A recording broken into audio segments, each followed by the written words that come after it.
towards meeting arbitrary dress codes. We'd like to propose a simplified dress code: the school polo, the black pants, and dark shoes. This helps students at school not have to struggle to find an outfit every day, but it also keeps it simple and it keeps it up to a student's interpretation. We also propose that admin and staff be understanding and sympathetic of students when enforcing the dress code. We ask that you not be too picky about it, because it takes away a lot of students' class time when they have to sit in the office or they can't go to class because admin is not allowing them to go into class because of something that we feel is very arbitrary and shouldn't matter as much. Demand number 3, foster more well-rounded students through the use of college prep programs. These would be during school hours. A college-ready school should teach students college-ready skills, things like doing taxes, applying for loans, driver's ed, work-related skills. There have been some programs, we recognize that, but we have seen that they fail to be properly promoted and or accessible to the entirety of the student population. We'd like to emphasize that these programs need to be available during school hours. Ouchi-O'Donovan students already spend enough time at school. We are going home at almost 4 p.m. And if you do a little bit of math, Ouchi students are going to school around 200 hours more than LAUSD students. So this final point, that we're spending a lot of time at school, and we don't need to be spending more time at school if we don't want to. Next is the college-ready school should educate students on their community as well as their culture. So this would be basically seminars on law, on how we got here, on voting, fund and create more opportunities and extracurriculars. These should be sports programs, tutoring programs, elective programs that should be available during school and after school due to our previous point. We also want to bring up All-Stars. A large portion of Ouchi activities are provided already by after-school All-Stars. So we'd like to see Ouchi use part of its own budget towards extracurriculars that we mentioned. We'd also want to emphasize creating a system that allows for resources and materials to be loaned out to students when times come for SAT prep, things like that. Moving on to our next demand, more school-wide mandatory workshops. So these would be things on sexual education, sexual assault, mental health. These workshops would be conducted among smaller groups in order for all students to digest what they're learning and hearing. We've seen through prior experience how Ouchi administration has resolved conflicts within the school using a workshop that is basically getting a whole grade level together to talk about the issue at hand. But we see that when a whole grade is grouped together, a lot of learning doesn't really take place. There's a lot of belligerence, as well as students not taking it that serious, as well as staff not taking it as serious. So we propose investing in smaller safe spaces for students and teachers so they can properly begin their healing process. We'd also like to promote workshops discussing race, ethnicity, and immigration. So we want to educate students on the effect of racist remarks and racial slurs that are often heard within the school. We need to listen to students when they come forward and report these acts of racism or discrimination, and proper intervention as well is super important for not only the student who was discriminated against, but also for the person who was discriminating against them. Moving on to demand number 5. Okay, so demand number 5 would be less standardized teaching. We want to allow teachers to have creative freedom in teaching and allow teachers to build their curriculum according to their plans. So Common Core standards are heavily reliant on building students' skills and low on content compared to other standard initiatives. These standards were made to allow teachers to have creative freedom in their classes. So more books from BIPOC authors, screening of relevant films, allow outside guest speakers to talk on content for classes, more Socratic seminars, creative, rough. My bad, sorry. More creative projects, mock trials, etc. Another point is we want standardizing education to raise test scores average has not worked. Instead, it has drained our students and has had a negative impact not only on students, but teachers as well. And we also currently lack resources to support that. Let me admit some people, sorry. Next. Invest in more staff and resources to help ELL students and students who are not native English speakers. invest in more staff and resources for neurodivergent students. Our next point is we want to get review and get feedback from students to see if the courses and resources fit their interests and needs. So if these online resources are used, do not make them a priority to the students who have already reached the standard. Some examples are Achieve 3000, SLAM, AP Prep courses, etc. Some students have already met the college-ready Lexile level that they are at, and keeping them focused on that will not help them go further than that. Our next point is students should consent to classes they are being placed in and should not be forced into classes. We also propose a grace period to drop classes. Some examples would be SLAM and AP Calculus, where some people were not allowed to drop the course or were forced in it in the first place. Can you switch the slide? Okay. We also, continuing from demand number 5, is we want to dismantle the tracking system that's based on GPA, standardized test scores, and UC eligibility. So between students and cohorts in an effort to give all students equal academic opportunities. On demand 7 as well. Do not split students up in their advisory classes based on GPA, rank, or prospective chances of getting into certain colleges and universities. We propose interest-based classes, major, privates, UC, CSU, careers. Also, admin has exhibited biased behavior towards students based on their GPA and rank. This information should not be so heavily relied on to allocate resources to students. And disclosing a student's rank and GPA should be limited. A student is more than a number and should be treated as such. Our school has a history having too much competition and biased behavior towards people with certain ranks. And also, stop looking at your students as numbers to fill a quota, looking at them as test scores or even prestigious colleges they are going to be attending. And also, field trips should be available to diverse students, not just top students, such as certain NorCal trips. Point B, the military will no longer be invited to Ouchi-O'Donovan as they actively target poor people of color because they view students as fodder and entice them with false promises. And allow teacher unions to be created without penalty for teachers at Ouchi-O'Donovan.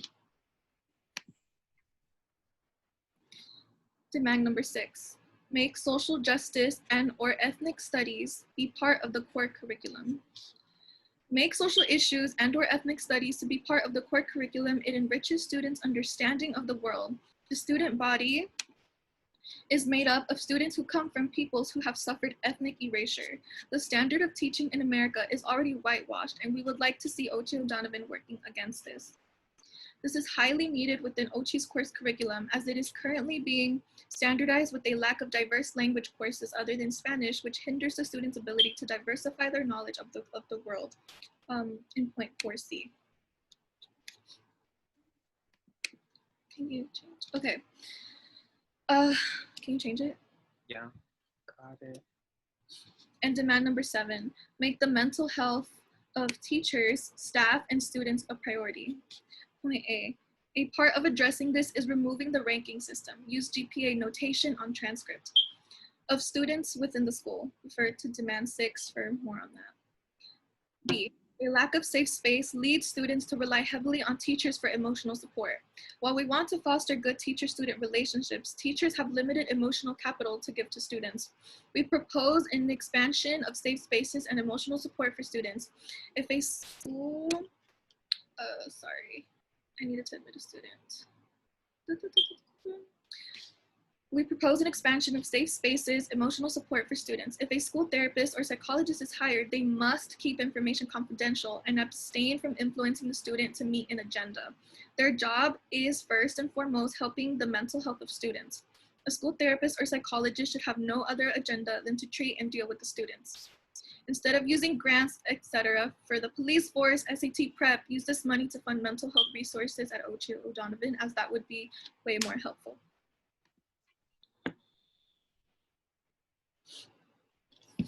Demand, go back. Oh, never mind. Demand 7. So we also want to talk about the teacher turnover rate at this school. It's another sign that the environment at Ouchi creates is negative. In the past 4 years, we have seen a large number of teachers and staff leave Ouchi. We believe a big part of this is because the Ouchi admin places a tremendous amount of pressure on teachers and places an emphasis on standardization in teaching. Teachers feel as if their morals are being compromised and lead to burnout as well as leaving Ouchi itself. Counselors are being spread too thin. While the school boasts a counselor for every grade level, admin makes their job very hard to do. Their focus on testing and numbers places pressure on the counselors and the students.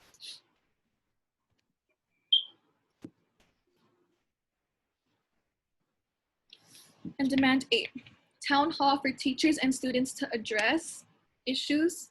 Can be the same town hall like the one we are having right now. So first point, have administrators make an effort to get to know their students and community in which they are working. Instead of talking to certain students, such as kids getting in trouble or students with high GPAs, committing to prestigious schools, make an effort to talk to everyone. The school has a lot of students with a lot of information to offer, and focusing on only certain students because you believe investing in their future is more important, it's not okay. Our next point, more meetings, trainings for teachers regarding working with students of color and communities such as South Central LA instead of focusing on data. Do not allow teachers or staff to yell at students for extended periods of time. Instead, allow teachers and staff to learn de-escalation tactics in order to have better communication with students and find solutions that benefit both parties. Okay, so before we move on to demand number 9, does any administrator have any questions with the demands that we just proposed? No question. Okay. Okay, thank you. So with demand number 9, the key term here is being transparent. We want to know where money is allocated. This is our institution. As students, we should know where the money is going towards. So what we propose is a town hall that's similar like the one that we're using right now. So this is to help avoid issues which can be seen with lunch with the principal. And with lunch with the principal, the issue is that there's a lack of representation and a lack of student voices. Oftentimes with lunch with the principal, there's already an agenda set. There should not be an agenda. This should be more of a community effort to create a schedule so that student voices are heard. And so we want students to have the same opportunity to participate and contribute to these town hall meetings. So transparency in terms of where money and funds are allocated does not mean just uploading an annual budget PDF on your website, but rather going over it in presentation and making your students understand what each thing means on that PDF file. You can go to the next demand, please. So the next demand has to do with a better vetting and comprehensive system when it comes to hiring teachers. So students at this school would like to be taught by teachers who share and can relate to their lived experiences. Teachers should have a diverse teaching and educational background and have a deep understanding of the community that they're serving. You should also consider listening to your students' feedback when it comes to hiring teachers. Remember, they're the ones being taught.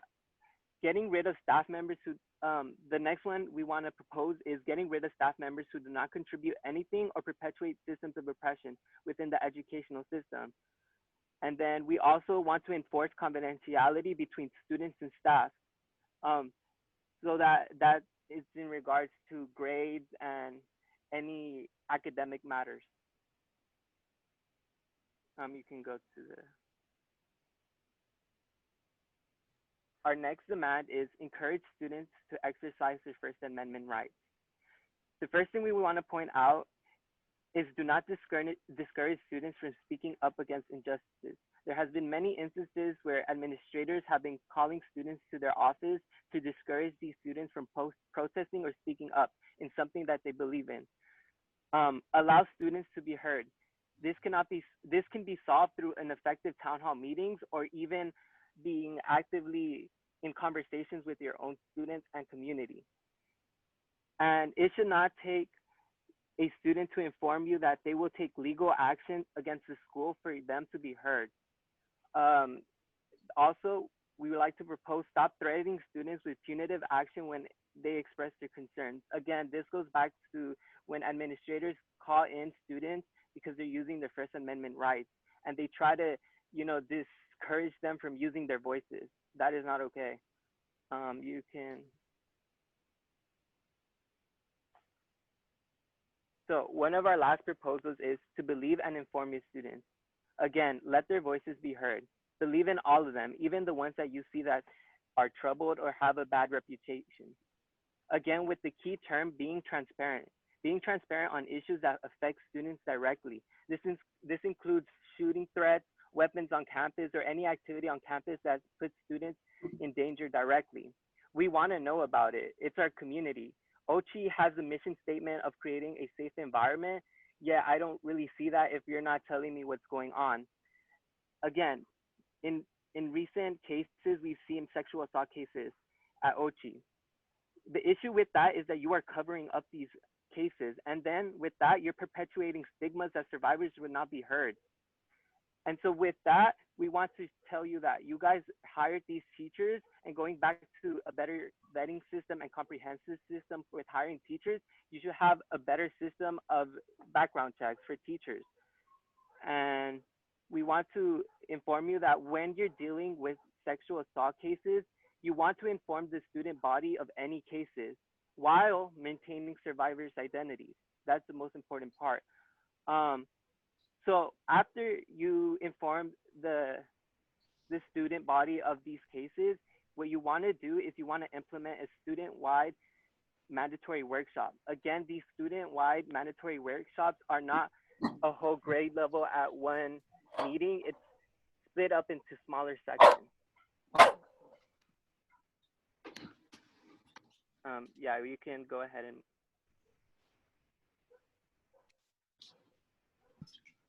My bad. So before we move on to open floor comments, I know that a few students that we collaborated with creating the proposals and the demands have a few other words to add to these demands that further explain themselves. So if any of them wants to speak up now, they can, and we can go back to the slide that you were referring to. Just speak up if you want to talk about it.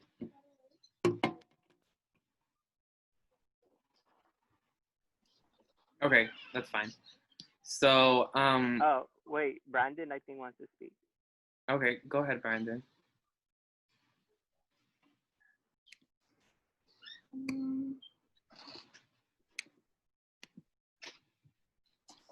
So just to let you know, my name is Brandon Blanco. I am an alumni of Ochi High School in 2018.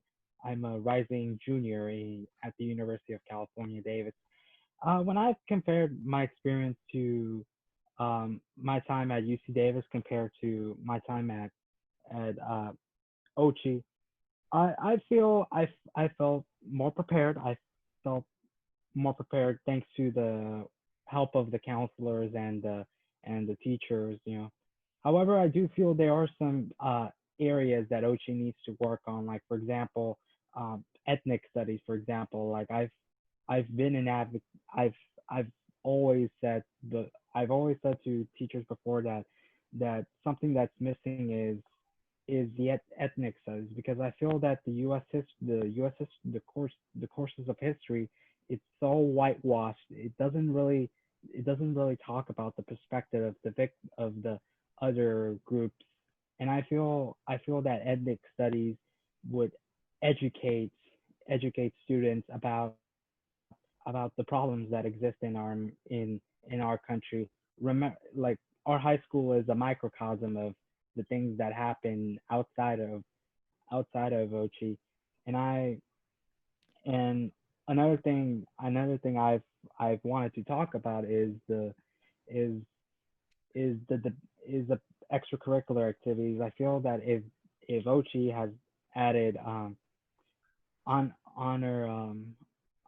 or honor based organizations like um and also debate teams, I feel that students could um I'm sorry if I'm stuttering. I'm just it's just I feel so passionate, but I believe that there are so many things that Ochi needs to work on, and I think one of them is the implementation of ethnic studies, and also have more options with extracurricular systems like like having an honor honor chapter like honor chapter an honor chapter at Ochi, or have a debate club debates. That's all I want to say. Thank you, Thank Brandon. you. Jocelyn Huerta is going to lead us to the opening the floor to the public. Hi, everyone. I'm Jocelyn. I graduated from O'Donovan in 2015 and from Ochi in 2019. Now we're going to be moving on to public comment. This space will be open up for students, alumni, or community members to let their voices be heard. During this time, we will use the Zoom chat feature to select the order in which people will speak. When instructed, please type your name when you have in the chat. So every time a student speaks, the rules and procedures are as follows. Create a safe space, mute yourself unless you need to speak, background noise purposes. Be mindful and respectful of each other. Be mindful of the time for your public comment to allow other people to speak. Does anyone have any questions before we begin with public comment?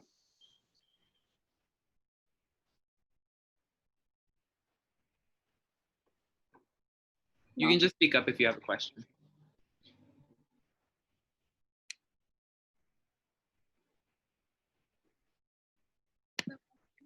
Okay. No? Okay. So please type your name in the comments in the chat if you wish to speak. I'll give you guys a couple of seconds for that.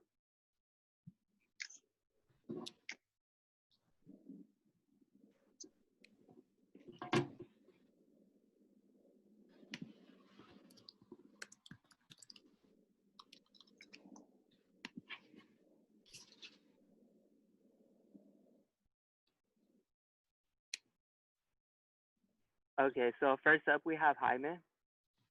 Just unmute yourself when you're ready. Can you guys hear me? Yes. So what's up? I'm Jaime Chacha. I graduated 2018. I go to UCSD. So I wrote something. I'm gonna just read it right now for show. So it is no secret that Ochi has built a tier system through their obsession with GPA. Students with higher GPAs are prioritized, meaning they are given opportunities not available to all. This includes easier access to information on programs, honors, and AP classes, and better relations with administrators.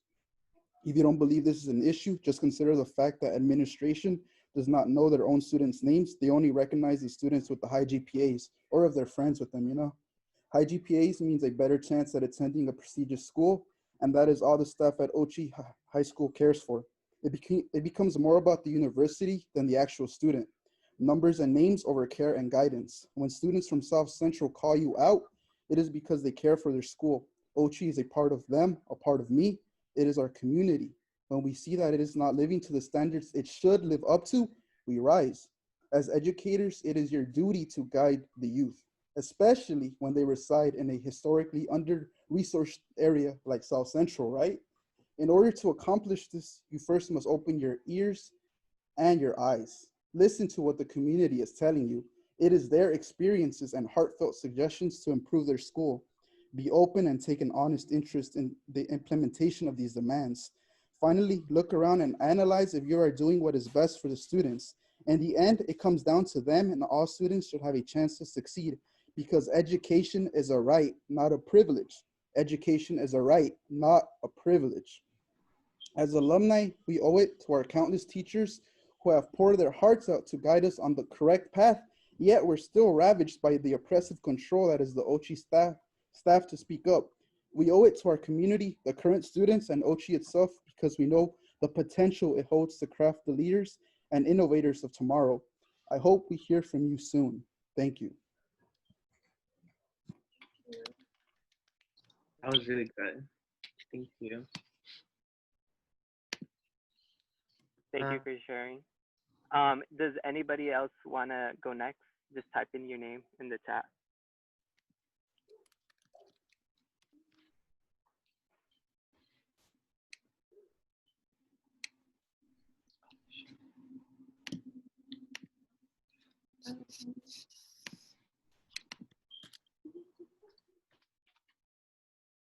Okay, Rafael, you can go ahead and speak. Okay, cool. So I just wanted to address kind of how this came to be. So I found out about Miss Han's Instagram bio 2 weeks ago on Saturday. And I read what it said, and I was really disgusted by what it said. So I posted about it. I didn't know it was going to receive so much traction, but everyone else seemed to be as mad as I was about it. So I just really want to emphasize that although that issue is a big deal and should be addressed, this isn't what this is about. The problems that we have here at Ouchi have been going on way before Miss Han was here. I'd actually like to bring attention to the time about 6 years ago when the class of 2019 was entering 6th grade. Something similar happened where students and parents banded together because they did not want Miss Trample at the school anymore.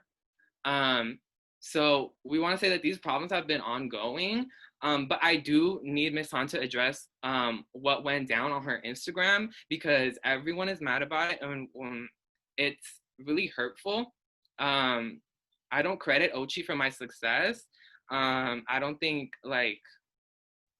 credit Ouchi for my success. The only way that I could ever do that is if I saw every student got the same treatment that I did. But I need to address the fact that I was a special student and I was treated differently. Ouchi can't take credit for our successes if not every student is succeeding. What was on Miss Han's bio was very elitist. It was also like a savior complex. We don't need to be liberated. We need to get resources. Yeah, that's all I have to say.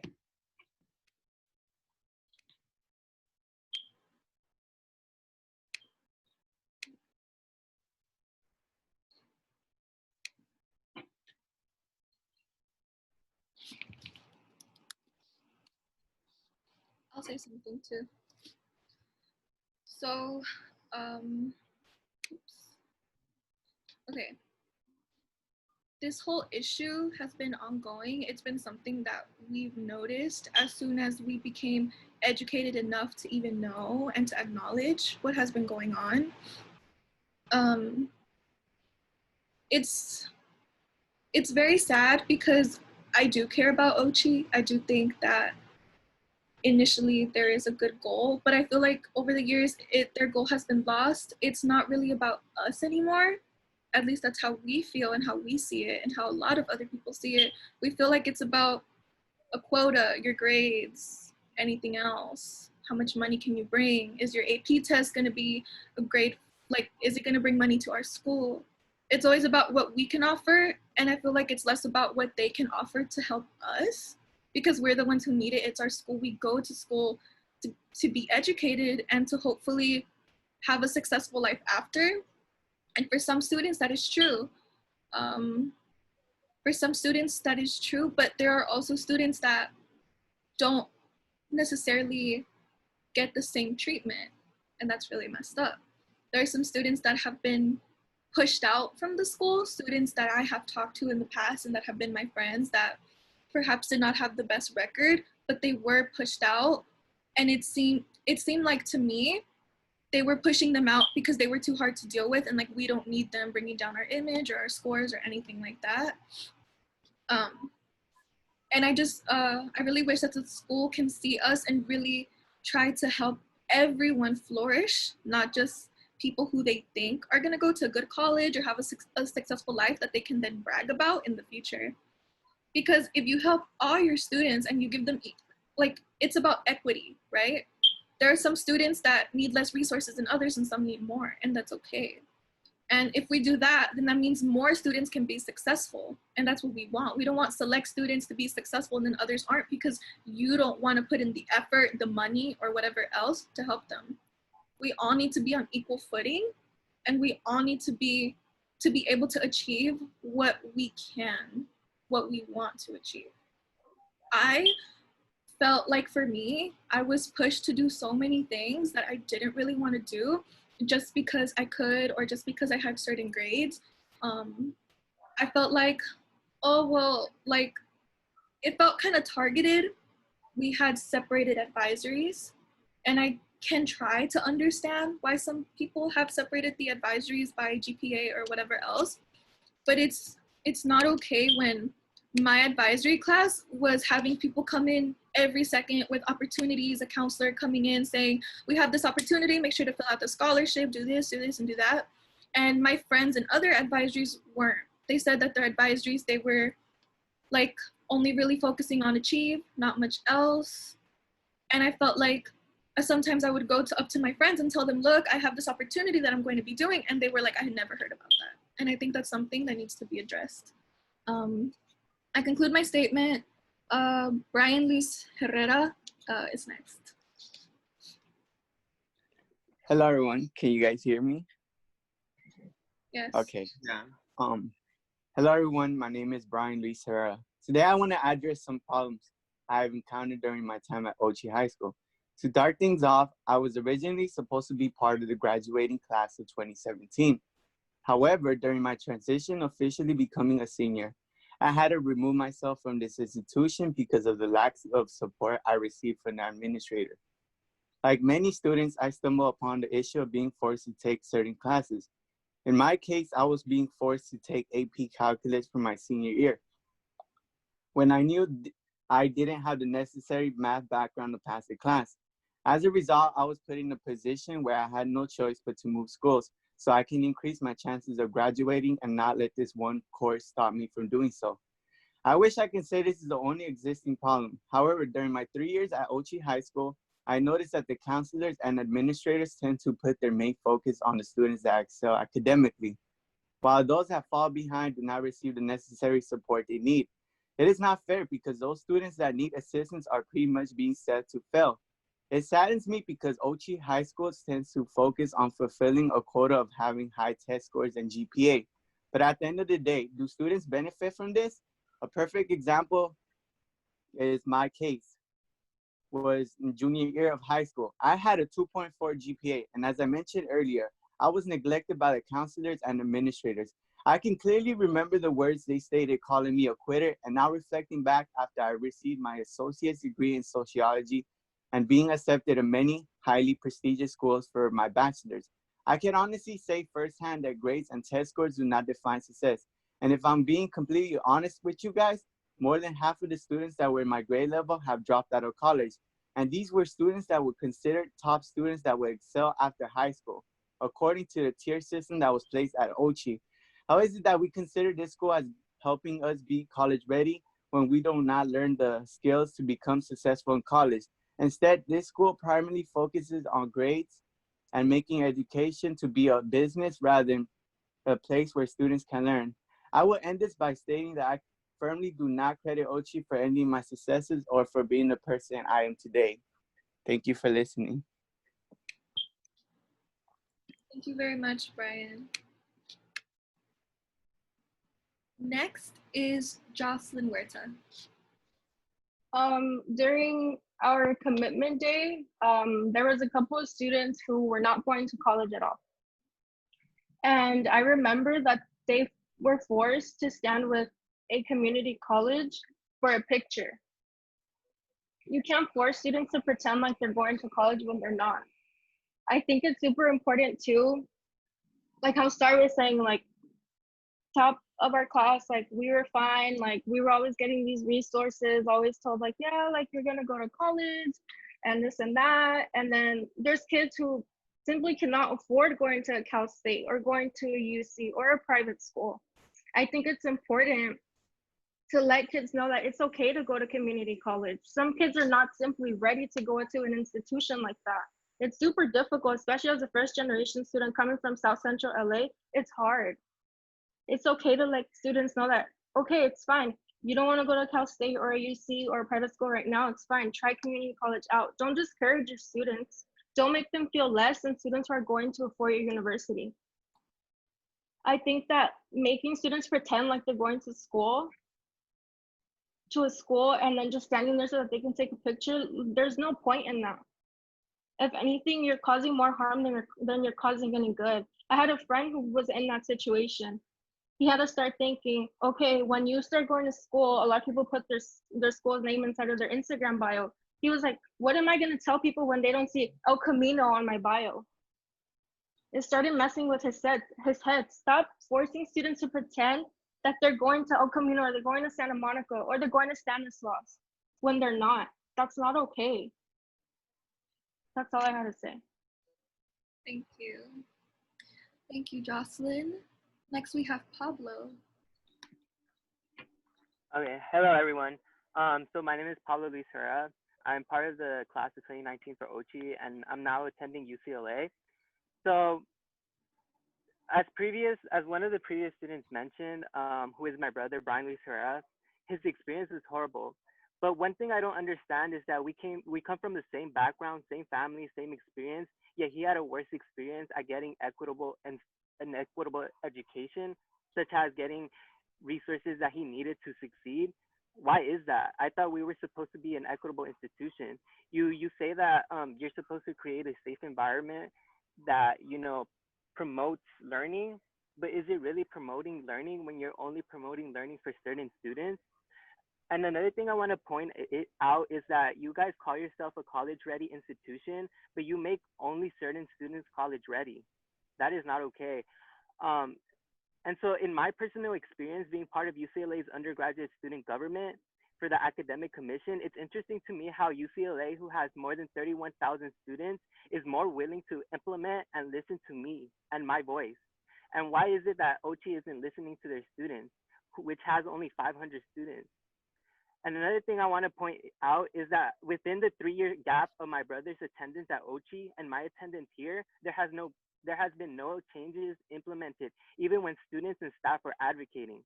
So I want to urge you to ask yourself why, because it's a clear answer. It's because administrators are ignoring student and staff voices. You silence us. You silence me, other students, teachers, and everyone you don't want to hear. So I want to leave you off with this. You say that you would do better as an institution, but actions speak louder than words. Thank you. Thank you very much, Pablo. Next, we have Hannah. Hello, everybody. I'm Hannah, and I'm of the class of 2020. I'm going to attend the University of California, Berkeley. I want to make 3 points, and I'm going to make them quick. I know one of the biggest arguments, or not arguments, a point made to us as student advocates is that why are we advocating for a school that we already left, right? That's a big question we're asking. So I'm going to come as an advocate for the class of 2021. I know that this year, the UC requirements said that they're moving away from standardized testing.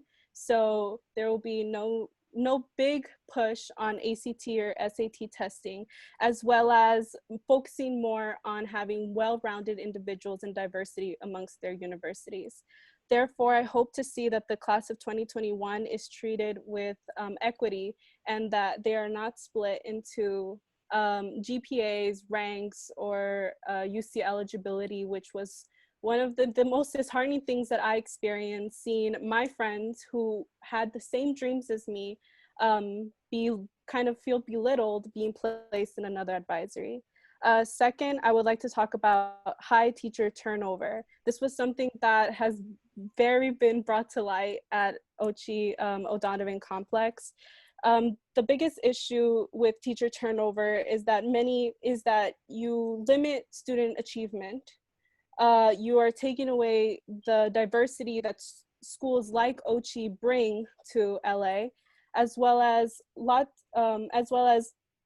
put pressure on students about not having their teachers there anymore. And I'm going to push this because I know that as class of 2020, it was very difficult in applying to colleges, having to give teacher recommendations, the pressure to my teachers that were still there, that I barely knew for a few months, to give me a recommendation while I had teachers that I've known for a long time leave. It's very difficult.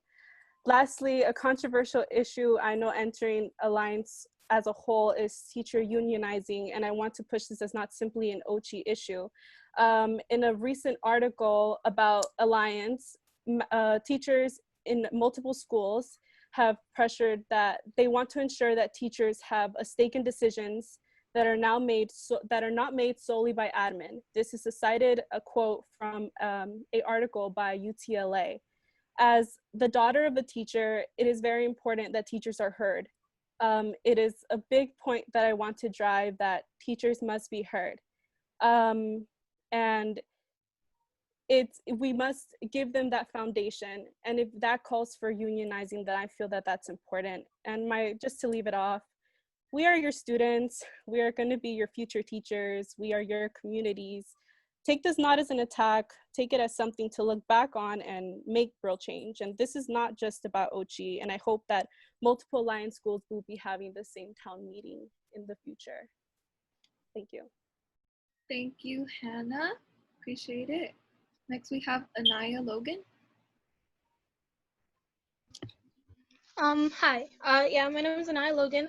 I graduated from Ouchi-O'Donovan Middle School in 2016 and graduated from Ouchi High School just last month. So my internet's a little slow, so I'm going to try to make this really quick.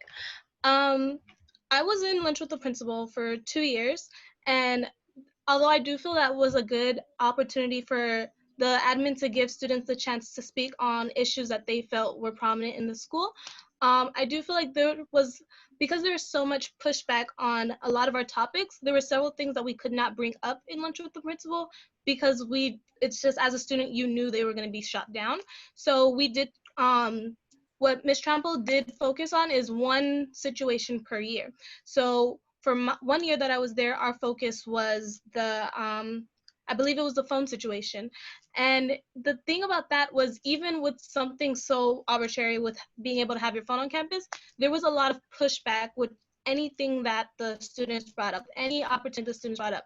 And even if we weren't talking about that, as lunch with the principal, we did focus on test scores or survey grades. So if we did have to deal with like school-wide test scores, a lot of it was, how can we get the school to give better test scores? We're not doing so well in math. We're doing good in English. So how can we make students push out better test scores in math?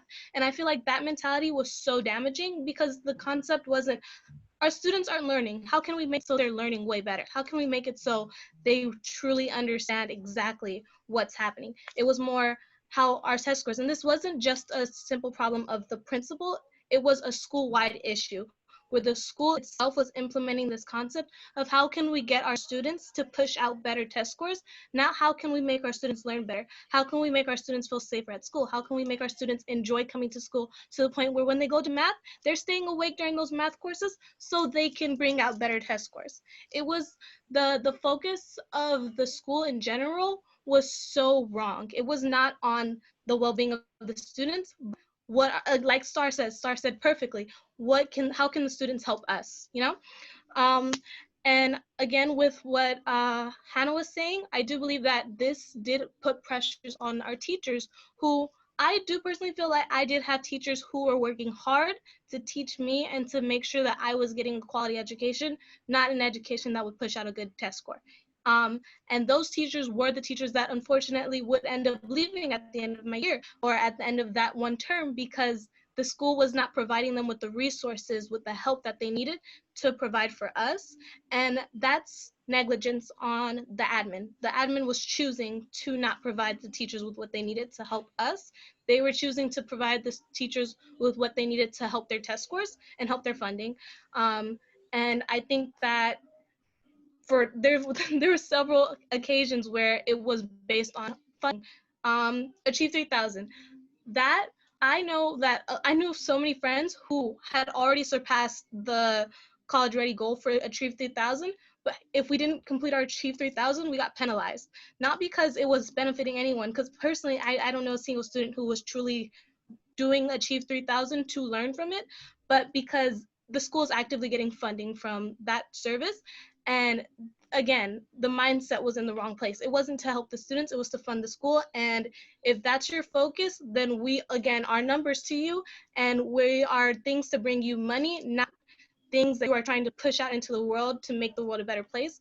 And that's why when we go to college and you have a high percent of students going to college, but so few of us are graduating from college because we can't hack it in college, because we're not ready for that. We only know how to provide good test scores, how to be good people, and how to go through school and get a valuable education.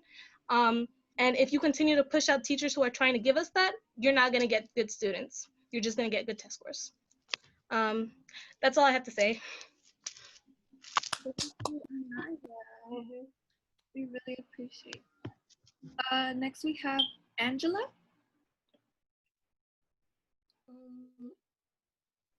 So before I begin, I want to thank everyone who's talked so far. I'm so sorry. I'd like to apologize for my conduct. As you can see, I feel very emotional right now, and I'm sorry if my message isn't very clear and it's too scattered. So It's okay, girly. We're listening. You have everybody listening. for context, I'm a South Asian American, Thai specifically, and I'm a part of the class of 2020, which graduated this year, and I'll be going to UCLA. So in my message, one of the first things I want to address is inclusivity for non-Latinx students. At my time at Ouchi, I often felt like I did not exist, or because of things like the model minority myth, I had no place to speak because I was just a privileged little Asian girl. And I think some of these feelings are a result of the culture at Ouchi, which is not necessarily the fault of administrators or teachers, but I think one action in particular that you guys discussed in your demands was the removal of the French language class. And the removal of the French language class and only having Spanish, it not only limited opportunities for students, it also sent the message that other languages don't matter. Diversifying your curriculum doesn't matter. And a part of me imagined, what if the language of my parents was that class? What if that was a class with a Chinese or other Asian language? One of the things I always dreamed of having was being able to take an Asian language class, and I guess it feels very trivial to bring it up, but it hurts deeply. I remember there would be some public speakers or some teachers who would make it seem like only Latinx or Hispanic students were at the school, neglecting me, my existence, and the existence of other Black students. And this is especially terrible when you consider that this school has very lackluster advocacy for mental health. And for more context, in 10th grade, I suffered from a mental breakdown, and it led to me having to receive therapy, or else what I did would be put on my record. So I noticed that in these sessions with my therapist, we would often have to move between rooms or knock to check if anything was if any meeting was going on, or alternatively, sometimes every room would be filled and we would have to sit in the patio.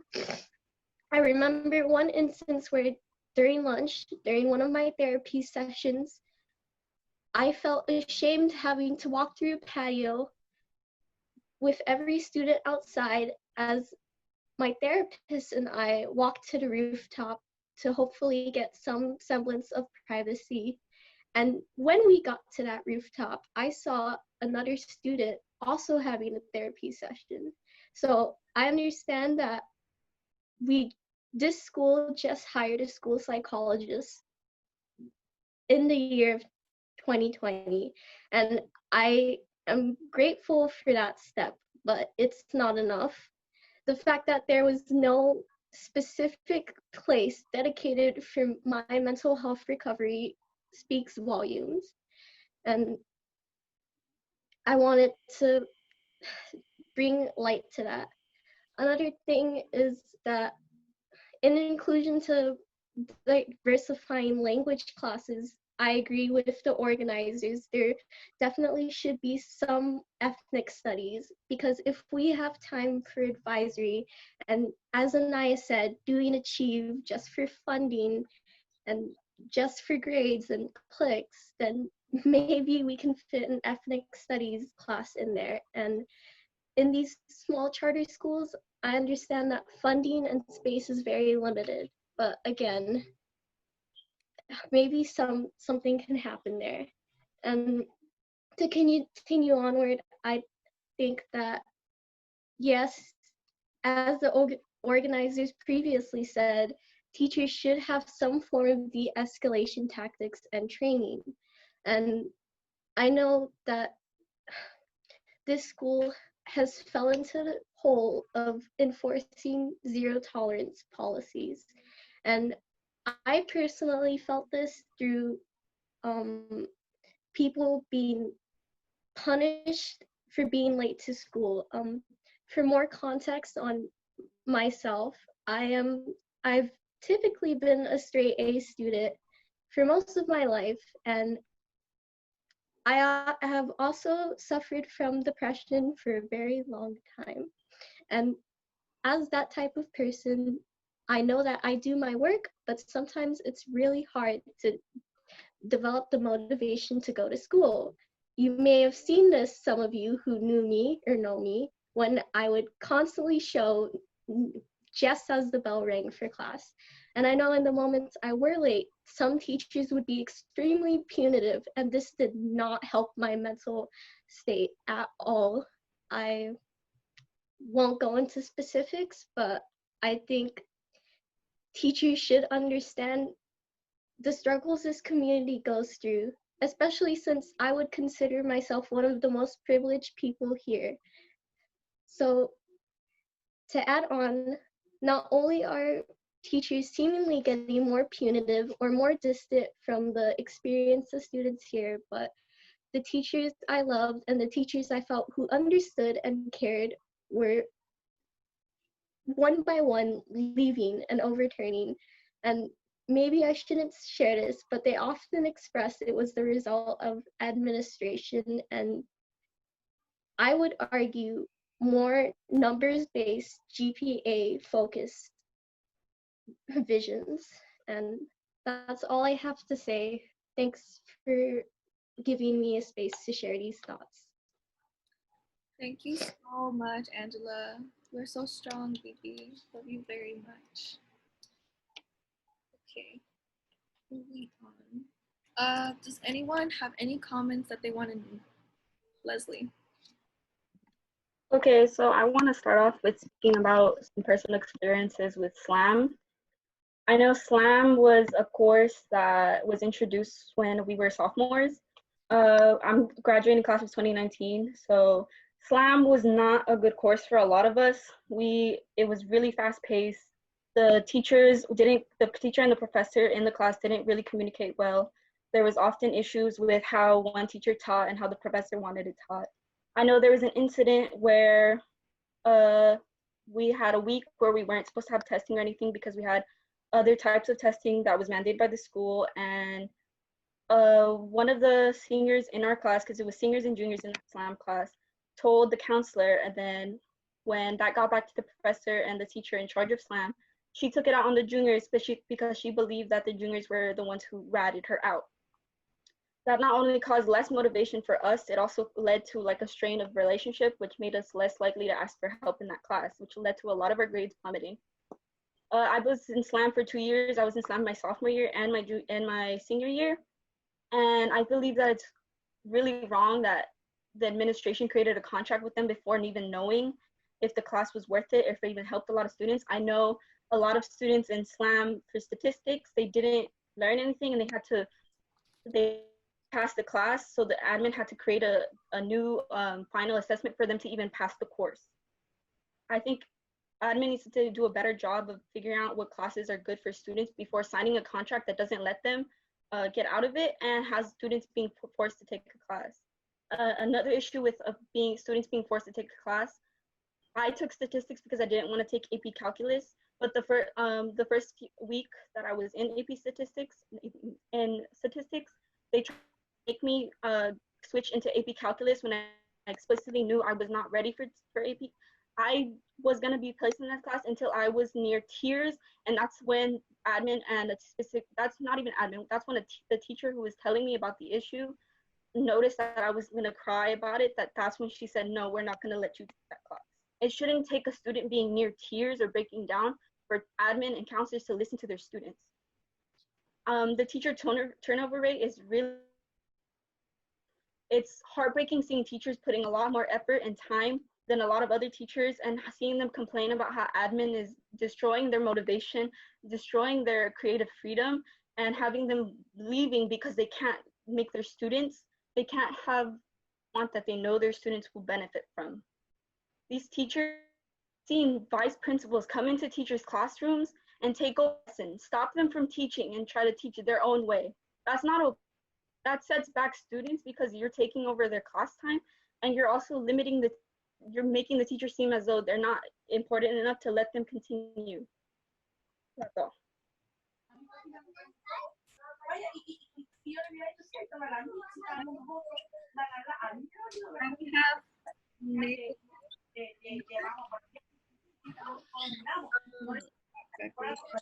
I wanted to talk about how Ouchi and O'Donovan have failed to surprise me as a student and have covered 3 sexual assaults of mine, and acted like it was okay. At the first time that I got bullied when I was in middle school, Miss Rodriguez acted like it never happened. Miss Juarez helped me and my mother to confront these people. I have felt so destroyed in my own body and my own self. And then at the end of the day, I got sexually assaulted at O'Donovan by a teacher, and Miss Funes covered it up. During the investigation, the teacher was still there. My mom had to go to school with me because I was so scared to go there by myself. The school did not provide therapy at all. My mom had to go to the doctor with me and say that I needed therapy. And then I entered my freshman year so vulnerable and so scared about everything. And then and I experienced a lot of things, bullying still, because I had cold sores. It was a simple cold sore. Like, I get them, they're genetics. I can't do anything about them. That's why I don't show up to school. And then my sophomore year, this boy said that nudes were mine, and Artiaga confirmed it that it was mine to my own mother.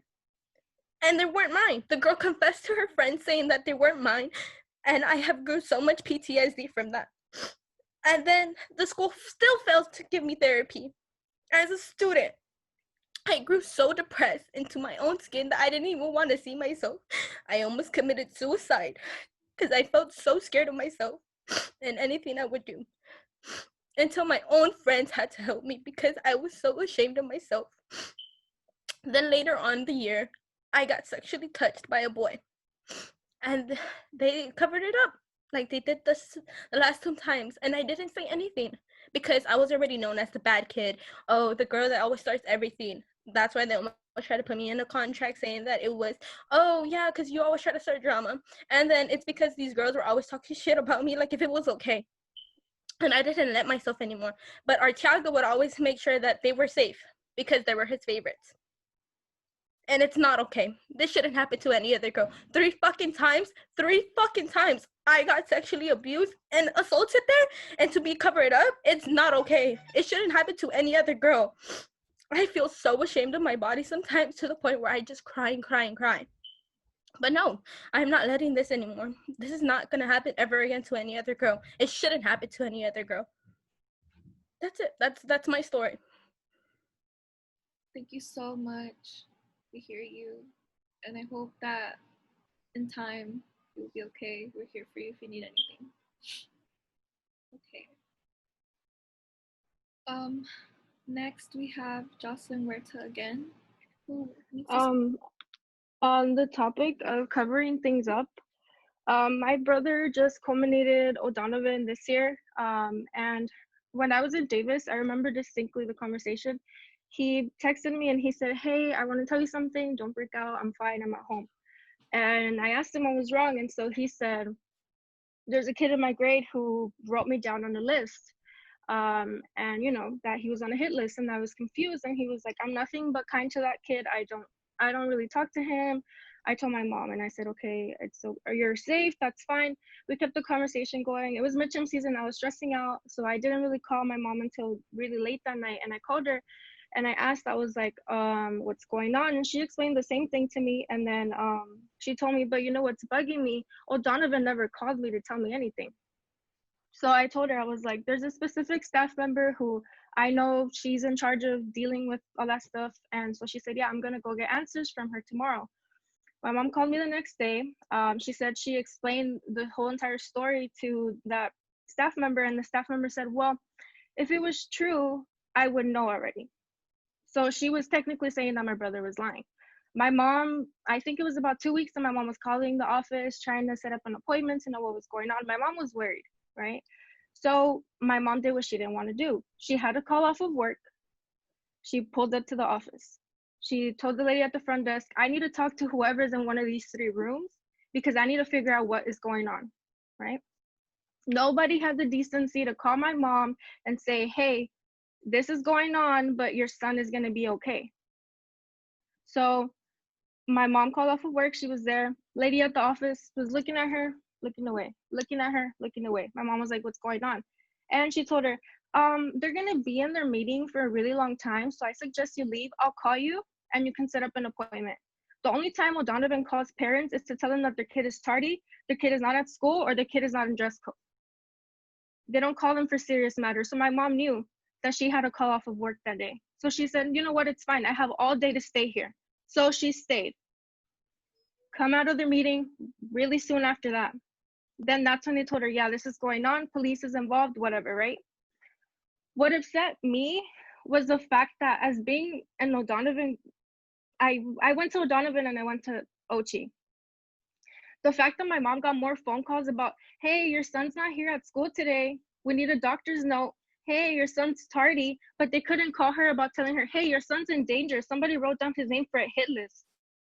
It's scary knowing that I was 6 hours away from my family and I couldn't come and help translate for my mom in the office. She had to do that by herself.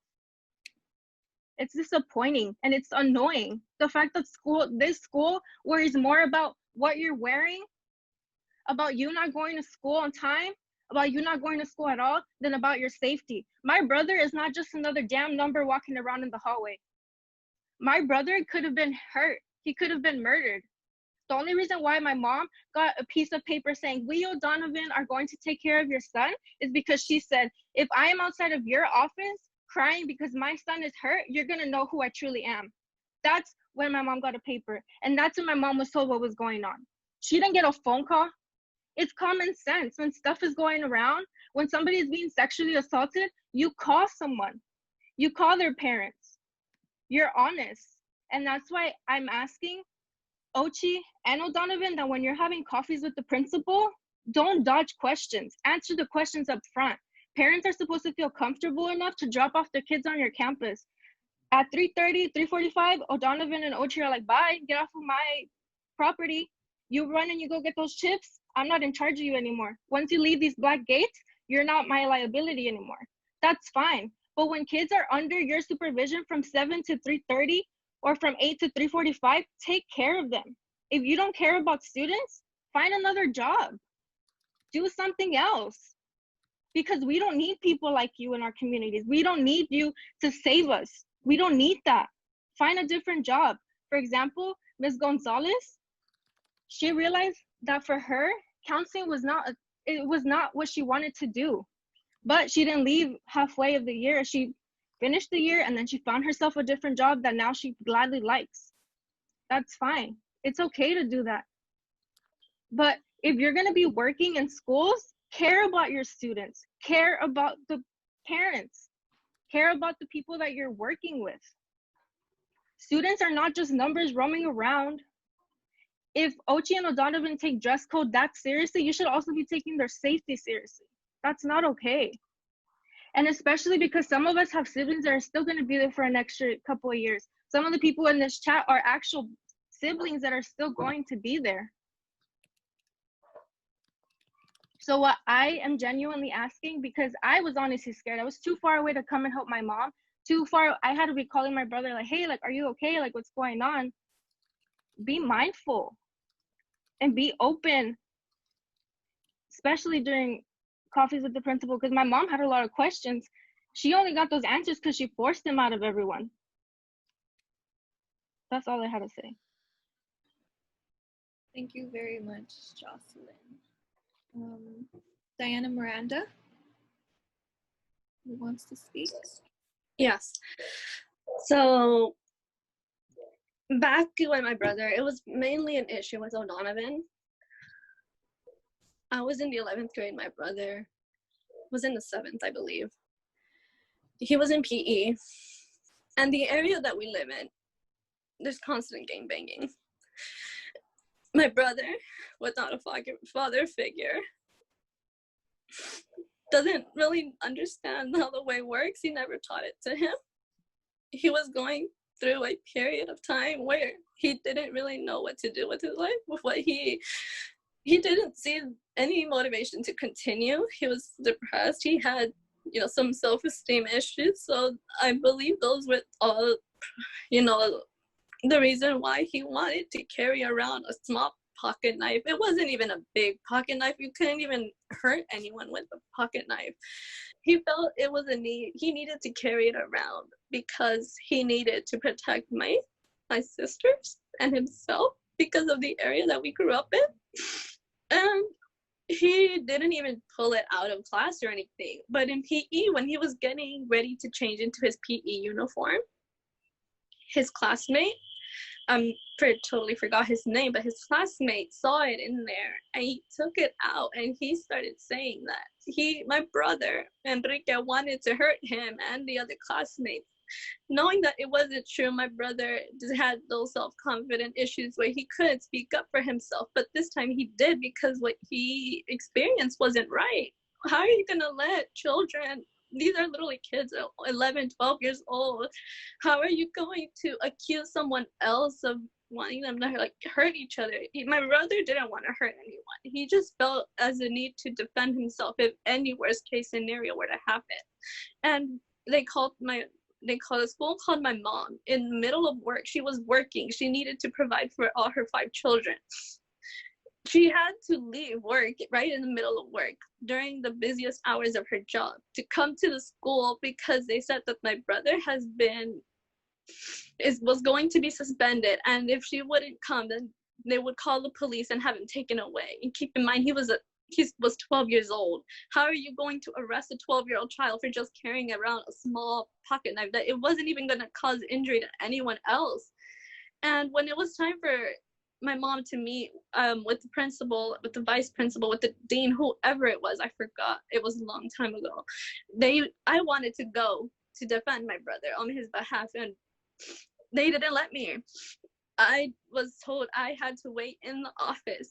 My mom, not knowing the Ouchi or O'Donovan culture, had no way of knowing what was really going on in the school, but I know those, how those kids act in O'Donovan. I know what they do to my brother. He had bullying issues before. He was getting bullied by all these kids in his grade, in his grade. I don't see how that is acceptable. And when I wanted to go and defend him, they wouldn't let me, and they suspended him either way. He got suspended for 2 weeks and extended it to a month. And they forced him to get therapy so he can return to the school and sign a contract saying that he was responsible for wanting to injure other students. And I was mad. I was pissed. I didn't want this. He didn't deserve that. I wanted justice, and I wanted him to also realize that he shouldn't have been carrying it. I understand his motives, but he also needed to get, take some responsibility. So I was annotating that agenda you guys give every student in the beginning of the month in August. I annotated it, knowing these were the proper steps to further investigate what was happening. No one did that. I wanted to go to the office and say, you weren't following these steps. You didn't investigate properly. How is it you're going to threaten to call the police and arrest a 12-year-old boy? And I didn't go because I was scared, and I was scared that my voice wasn't going to be heard and it was going to be pushed under the rug. And I just didn't go because I didn't have that confidence. And my mom was getting worried because she didn't want her boy to be taken away, or she didn't want an arrest record or a suspension record on him, because that's going to be affecting his future. What happened, mami? Nada, estoy hablando una junta de lo que pasó con Enrique, ¿te recuerdas? Oh.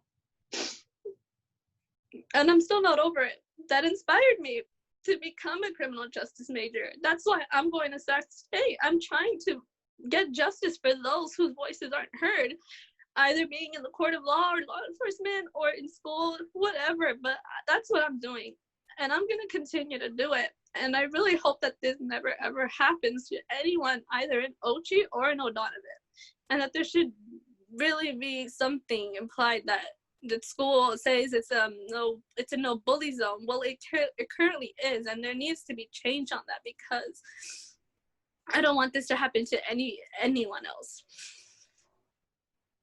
That's all. Thank you so much, Diana. We appreciate your story. We hear you. Leslie Castillo. Okay, so I wanted to come back and talk about the rank system. I know that the rank system caused a lot of competition between students themselves as well. They caused a lot of tension between students who were in top rank, who wanted to make sure that they stayed on top, and that isn't a culture in Ouchi that we should be supporting, because that leads to, I know there was instances where a student who was on top would hoard an opportunity or not let other students know about this opportunity in order to keep that rank. That isn't okay. That isn't something that Ouchi should be fostering. Yeah, you should be striving to be better, but you also shouldn't be limiting somebody else's chances of succeeding as well. I know for the rank thing as well, when we had the commitment ceremony, I know that admin paid special attention to those who were going to prestigious colleges. Admin only took pictures with those who were going to prestigious colleges. I know admin also only figured out names of students after they got accepted into college they believed was really good, and I don't think that's okay. You should be talking to all your students regardless of what colleges they're going to, or what you think is prestigious, or what makes you look good. Going back to coffee with the principal that has been mentioned before, coffee with the principal is usually in the morning, between 9 a.m. or 10 a.m. That isn't accessible to a lot of parents. Our parents are working during those times. There should be a better system of communication between parents and admin and the school in general.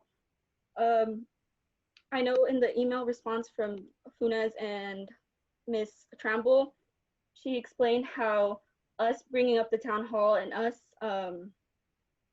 creating this petition was what she imagined Ouchi alumni to do. And I'm not crediting Ouchi for what I do and for my achievements, because Ouchi didn't do that for me. I learned that from specific teachers who believed in me and believed in some of us. Ouchi didn't foster that in us. When we have spoken up about certain classes in mental health, you shut us down. So Ouchi admin isn't fostering us speaking up. They're shutting our voices down, making us with the college commitment thing, once again, when admin only took pictures with certain colleges they believe were prestigious, or only talked to students that they believe were prestigious, that makes a lot of students feel ashamed of where they're going. That shouldn't happen. Students should be proud of doing what they want to do. They should be proud of getting into university, or proud of figuring out what they want to do. Not every student wants to go to college. Some students know what career they want to do, and what school they want to. There's programs that students can take to have a career in less than a year. You should be promoting those things, not just pushing students into 4 years just because it makes your school and your numbers look good. That's all I have to say. Thank you, Leslie. Now it's my turn. I have something quick I want to say, just so we're all on the same page. So I just want to reiterate what we said in the beginning for those who have just joined. This is not an attack, nor is it a call out. This is something, these issues that we're all bringing up are systematic issues that we know are like difficult to change. But we need to do that. We're asking for a change right now, and we're also asking for long-term changes. We are holding admin and staff accountable. As was said before, I care about my community. I care about everyone being able to succeed at some point in life. And I recognize that the system inherently, the government and whatnot, is not made for us. It's not made for low income. It's not made for people of color. That's not what it's for. So we need our school to do above and beyond what other schools are doing. Because there are some schools that with the bare minimum, things can happen. They can easily all get accepted to great schools for whatever other reason. So we want to hold you guys accountable. Teachers and admin and you all are public servants. You guys are supposed to be working for the government, working to make things better for us, to teach us, and genuinely care about teaching us. And with that, this isn't something that admin is supposed to think, oh, this is an attack. How do we shut this down? How do we get them to stop talking? Who is conspiring these things? These are all just concerns that we all have. We've always talked about these things, regardless of whether a teacher has talked about this to us or not. We've all had these concerns. My mom has always voiced these concerns to me. My mom has my sister in the middle school still. And now she's very doesn't want my sister to go to Ouchi when she has found out about everything that's going on because I informed her. If more parents find out about everything that's going on, then they're gonna have the same mentality. And what we want is for Ouchi and O'Donovan both to succeed. And we can only do that if you guys do your part and work with us, because we care about the school. That's why we're doing this. If we didn't care, I wouldn't be here. I wouldn't be spending time that I could be taking my college courses, which I'm currently taking, because, but I care about this. I care about the teachers who have left. I care about the current teachers that are still trying to work. And I care about admin too. So just wanted to reiterate those points. This is not a direct attack. This is just, we're holding you accountable for what it is you signed up for as your job in the first place. That's all I have to say. Next is Brandon Blanco that wanted to talk again. Well, I'm about to leave in a little bit, but something to add on regarding what other people have said regarding the rank system. The rank system, like I was affected by the rank system, even though I had a high GPA, but I still felt like the rank system made everyone compete with each other. And I believe what Ouchi is doing regarding the rank system is wrong, because I do believe that we're more, because we are more than just the GPA. We are individuals, and instead of teaching us how having a high GPA gets us into college, Ouchi should teach us about important skills that we need after we graduate from college. And also another problem regarding the rank system is that it mentally deteriorates people because now all of a sudden I'm competing with one person and then the other person is competing, towards me, and like that's not right.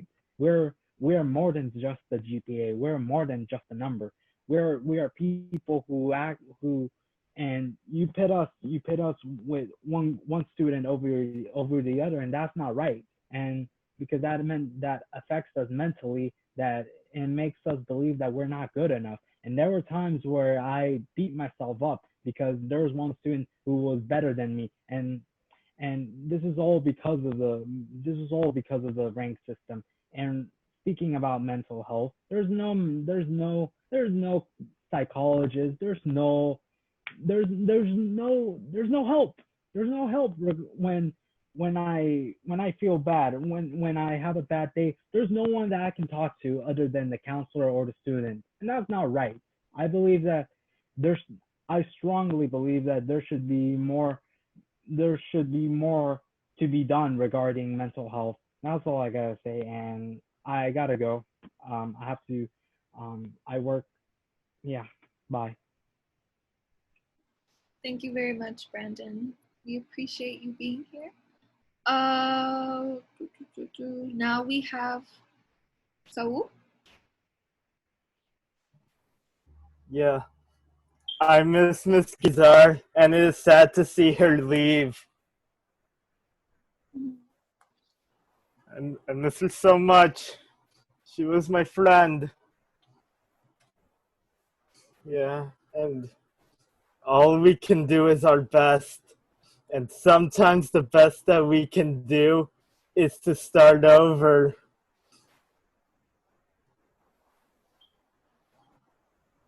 Yes, we're hearing you. Yeah. So I've improved at school. I stopped being lazy and I started to do my work. I was really proud of myself this year.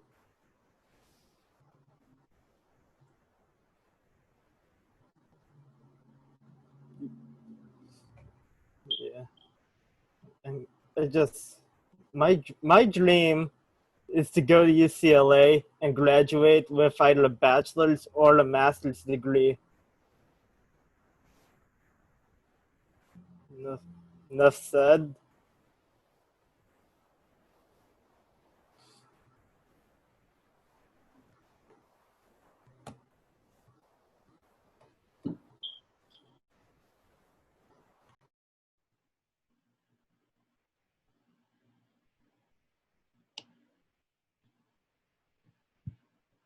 Okay. I think next. Oh wait, Saul, are you done with your comment? Yes. Okay. So next is Jimmy. Okay. So hey everyone, my name is Jimmy Moreno. I'm an alumni from Ouchi-O'Donovan 6 to 12 complex. I graduated with the class of 2019 and I am now attending UCLA. So during my time at this school, I feel like I came to the realization that there's an obvious lack of necessary and realistic resources for students, not even for college, but post high school in general. While Ochi loves to like trophy and tokenize all these success stories based on you getting into these brand name universities, like I want to make it very clear that me, like even getting into a brand name school has nothing to do with the school's curriculum nor support from administration. I can honestly say it was mostly like these teachers who actually cared about us and like my own personal drive that got me here. But I'm here to talk about a past personal experience. So my senior year, I was placed into the AP Calculus class at the school. And after I realized that I had too much on my plate to keep a stable, like mental health well-being, I reached out to the administration to see how to go about removing myself from this class. As we all know, like you need 3 years of math to complete your A through G requirements to graduate from high school. And seeing that I already had them, AP Calculus was an unnecessary class for me to even have to be in. However, I was waved off, told that I should give it a shot, or that me dropping this class would seem like I was stepping away from a challenge and not ready for college course curriculum. However, if this is the case, why is it that only 20 to 25 students from my graduating class were in this class? if this is your so-called college course curriculum that's actually preparing us for college? And why is it that it took me bringing my mom and having to bring in a doctor's note and seek legal action against the school for me to actually be heard and have a second to sit down with the principal?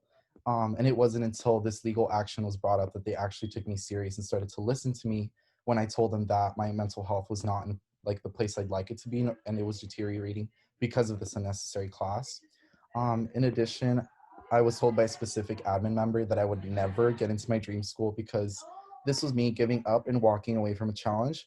Funny thing is that today I am at my dream college, but it's not because of this so-called course that you so much trophied and thought that was so necessary for students to take, when really it was all just to like increase their budget or whatnot and make themselves look good. Um, I also want to bring light to like a specific experience I had my sophomore year in advisory. I was placed in Mr. Amantorp's class. I personally didn't have him as a math teacher, seeing that I had the alternative IM2 class. So this was my first experience with him as a teacher overall.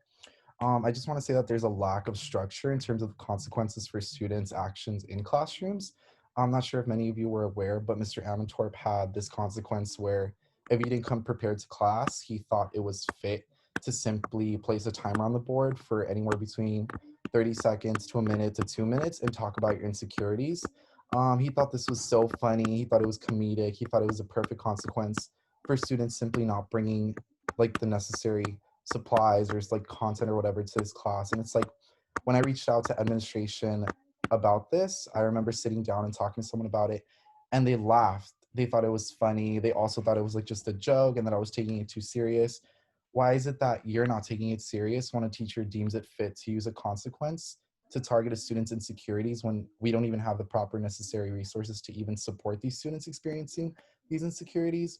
I myself, majoring in psychology, see just like how much students suffer from having all these mental health disorders in high schools from communities that are underprivileged and don't have these resources, yet there's obviously no proper space to address these concerns nor a position to even help these students. There's 4 college counselors, yet there wasn't a single psychologist there to support these students at my time here.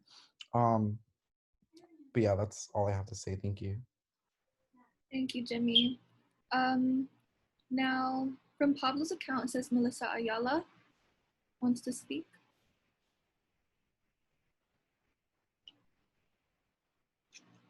Pablo? No? I don't know if she's here, so just go on to the Okay.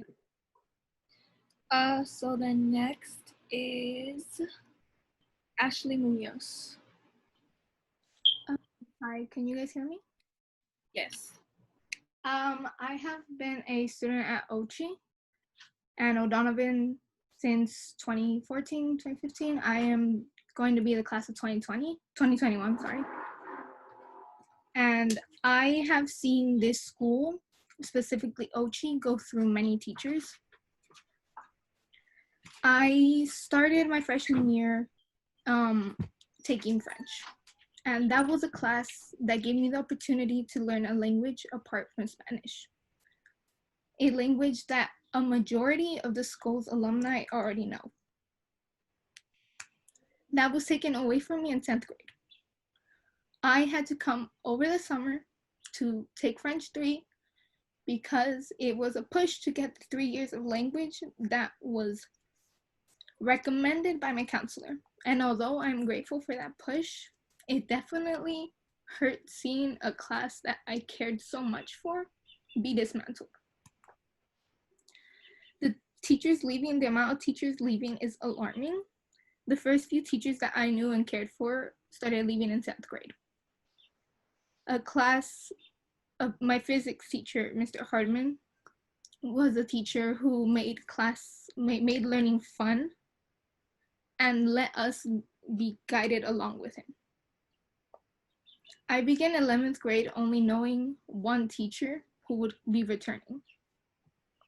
And although I know teachers are able to leave if they feel so fit, it's a struggle getting to know new teachers. No, and I'm very thankful for these new teachers and opportunities I've been given with them. Even my history teacher left during the first semester. And that hurt. I had grown a bond with him. He had been someone who let us, the students, teach inside. He let us debate about what we wanted. He even told us that if we felt strongly about something in the school, we should speak out. He told us that if we felt so strongly about something the school was giving us towards, we could stage a walkout. Because the school has to listen to its students. It's not just going to ignore such a situation. I've seen from my freshman year, I've seen every single one of my math teachers feel stressed over the staff. Since my freshman year, my teacher has expressed how they push this curriculum and a schedule that wouldn't fit in the timeline. I've seen teachers get mad at the administration for their push. It's never been about how the students feel about the teachers, but how the staff sees the teachers. In my 11th grade math class, I've seen Miss Hong come in and begin teaching the class. And I guess I took it as insulting to my own math teacher. It seemed like he couldn't teach us, when in reality, this was the first math year I understood things. And I was so scared I would be pushed to take AP Calculus, regardless of my opinion. And I've never been so grateful that my counselor has listened to me, that I do not want to take AP Calculus, and has given me the option to not take it. But I know for many students, it has been pushed because they are at the top rank. I have friends who've been pushed to take these classes, and my counselor also pushed me to take honors chemistry. And although I was reluctant at first, I am grateful for that because it's a class I did have fun in, and I'm so grateful for everything Miss Sorella has done, and I'm so sad that she is leaving. But I can't understand why the school doesn't think our teachers are teaching us well, when I have felt my pre-calculus class as easy as can be, no matter the stress I felt and anxiety I felt going into that class. I felt relieved with that teacher. My teacher made me feel that I could learn no matter what or how much I struggled. That is all. Thank you. Thank you very much, Ashley. Now we have Osman, who wants to speak. Thank you, Star. I want to say good evening to everyone, to listening to my voice. I want to start off with my experience. It was a start of freshman to my sophomore year. I began composing and delivering speeches for an elective course taught by Mr. Melgar. And so this was a time for me to test the waters of creativity and passion on my path to self-discovery in high school. Unfortunately, it seemed as though a routine dog search singled me out at one point. And at that point, they singled me out with the suspicion that I was carrying drugs. And I'm confident that I'm not a regular consumer of drugs. And yet I still felt anxious and paranoid. Though administrators did check my belongings and they found nothing. In fact, I knew afterwards that the source of the dog search and why I was singled out was because my clothing had a scent and odor of drugs from my neighbors. And so perhaps I thought this is some anomalous error, a mistake. And so I'm just going to reconcile my emotions and let go of this. Little did I know I would suffer from humiliation, knowing that there are other students gossiping behind my back. And I was strong enough to push through that. I'm here anyways. I'm talking about this experience. And so a few months later, towards my sophomore year, I was singled out again. And I was brought to Mr. Furioso, who is a former vice or assistant principal. And so he became increasingly incredulous of me. He began to doubt the truth. As I was saying, it was my neighbors. I'm sorry, this must be miscommunication, must be misunderstanding. I'm not carrying drugs. And unfortunately, he did not believe me. Never in my life have I felt more like a criminal. I understand the objective of policing procedures for detection dogs are to detect and descry any substances or drugs on campus. This will reduce student use afterwards. However, no student should feel as though, no student should have self-loathing thoughts. No student should feel self-hatred afterwards. No student should feel as though they are a criminal suspected of drug use. And a little bit of background on myself, I was actually a quiet kid in freshman year. I was afraid to break the rules. I was never this rebellious teenager who would go off the walls and join parties and whatnot. No, I was rather centered on academics, and I would not do drugs at all.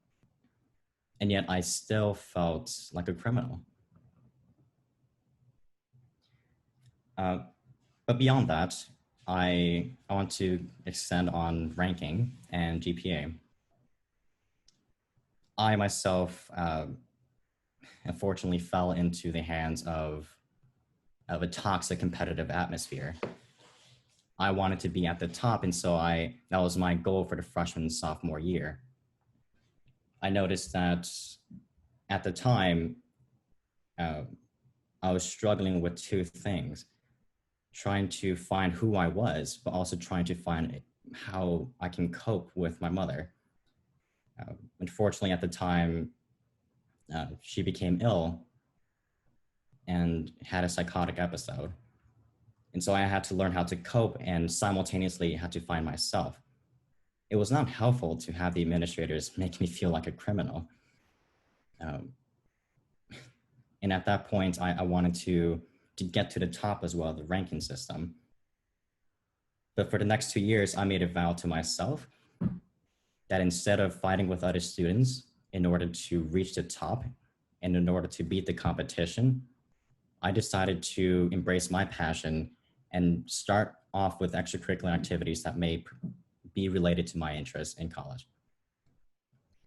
And so that was STEM for me: astrophysics, astronomy. Unfortunately, Ouchi does not have any opportunities for that. We do have STEM courses, but no opportunities for astronomy or any other elective courses. And so I had to find my own resources. That is why I started my own club, and a few of the students in this chat actually helped me get to that point. I had to rely on other organizations such as All Stars for funding instead of this school budget. All this time, I truly felt as though I was struggling to find myself, but perhaps there is an underlying layer within the school system that is not only hindering for students who want to find themselves, but also support, mental health support. And I know many students here in this chat talked about their experience with that as well. But I'm proud to say that I started that club, I made it into the enrichment course, into the grade system, and I even received funding from All Stars to create a rocket myself. And so all I recommend, and I hope the administrators are listening to this, I hope that you can let go of your passion for numbers and this toxic competitive atmosphere and instead embrace the love and passion of your students who want to make something of themselves in the future. This is no time to find order and essentially silence your students. This is time to help them find their talents and ultimately embrace a newfound passion or love for the future.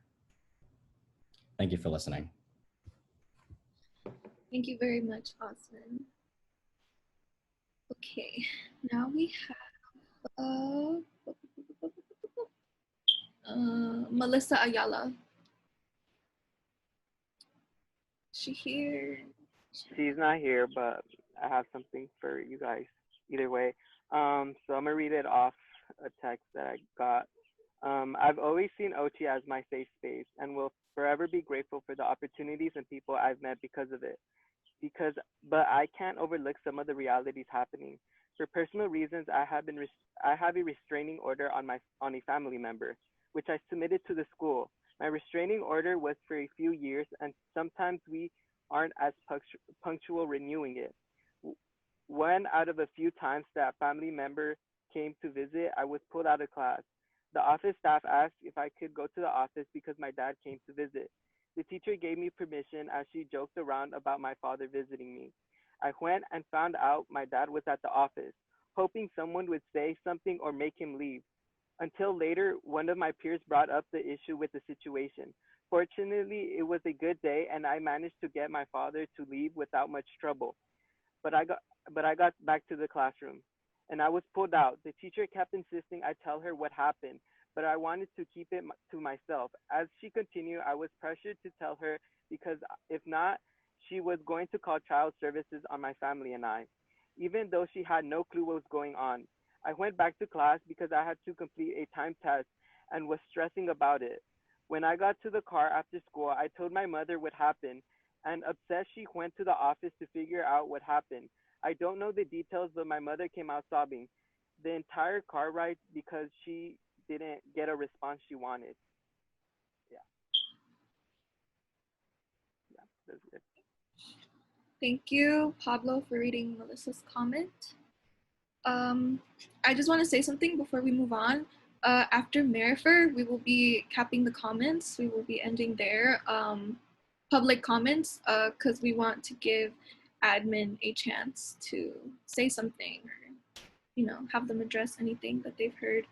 So thank you, everyone. If you guys have any other personal messages or stories or anything you would like to say, please email me. I will put my email in the chat, and we can relay these to admin. So next we have Juan Chacon. Yeah, I'm a student alumni. I graduated 2019. Going back to what Oswaldo was saying with the drug checks and stuff like that with dogs, I'm so sorry that happened to you. And for me, it was frustrating that we had to stop in the middle of class just to have this dog come into our classroom and check our personal items just to see if we had drugs, when there was times when they would catch the people with drugs and there wouldn't be any what's the word? There would be no action taken against them. We would see them in school the next day, and even with the dog checks, we still had people in the restroom smoking weed, doing pens, doing all of this, but yet the dog checks did nothing to help but just distract the class from learning. And that's pretty much it, what I just have to say. Thank you, Juan, for your comment. Now we have Natalie Mian.